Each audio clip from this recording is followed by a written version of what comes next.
Yeah, so I mean, I think as Lord Frost just said, I mean, you can't just focus on exports because if you're a manufacturer and you're exporting around the world, you're importing a lot of your raw materials, you're importing a lot of your key inputs. So you need to have a smart global strategy. But I would caveat one thing in terms of a trade strategy, which is you have to be flexible and you have to be able to be reactive to a very dynamic environment. I mean, I'll give you two examples of big trade initiatives that did not arise as a result of somebody having a grand, strategy.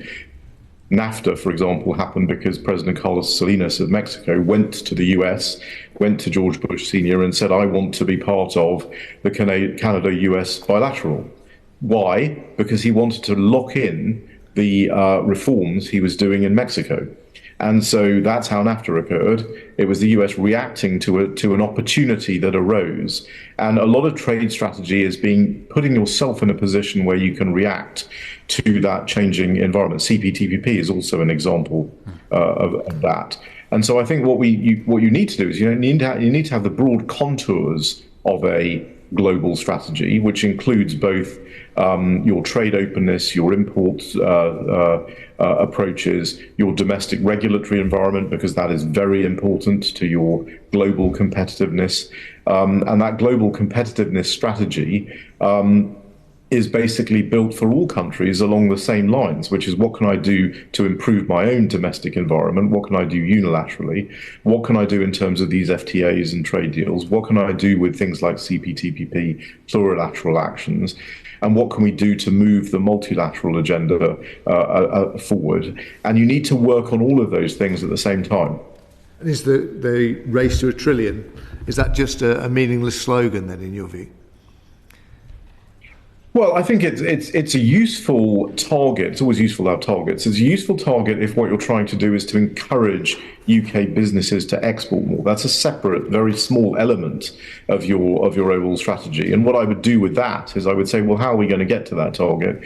We need to increase the number of trusted traders that exist in the UK. We have a very low number of trusted traders. Perhaps we need to improve our trusted trader schemes so that they're more conducive to small businesses. And you can use targets in that way, but that's not a grand, competitiveness strategy for the country. And I do think you need to have some sense of where you're going with your overall competitiveness, and export sort of feeds into that. Okay, so all of the measures that we're undertaking are a bit hit and miss, and they're just happening to come together without any real focus on where we need to be and how we need to get there. Well, I think there's a revealed preference in what the UK is doing. I mean, the only element of the revealed preference that hasn't happened on the bilateral side is the US deal, and that has not happened, not because of us, but because, as was said earlier, the Biden administration is not interested in trade deals with anyone. That may change in the future, but I think we've had a broad approach across those four different dimensions. What we perhaps have not had is a connection between all of them, and a sense that what you need to do if you're for example, the Secretary of State of the Department for Business and Trade, which is looking at both trade and business regulation and domestic regulatory reform, is what can I do to maximize the overall competitiveness of the country? And there is a regulatory dimension, there is a trade dimension, there is a import and export dimension, there's a trade facilitation dimension as well. Let's not forget that it's not just about doing the deals, as David Henning said, it's about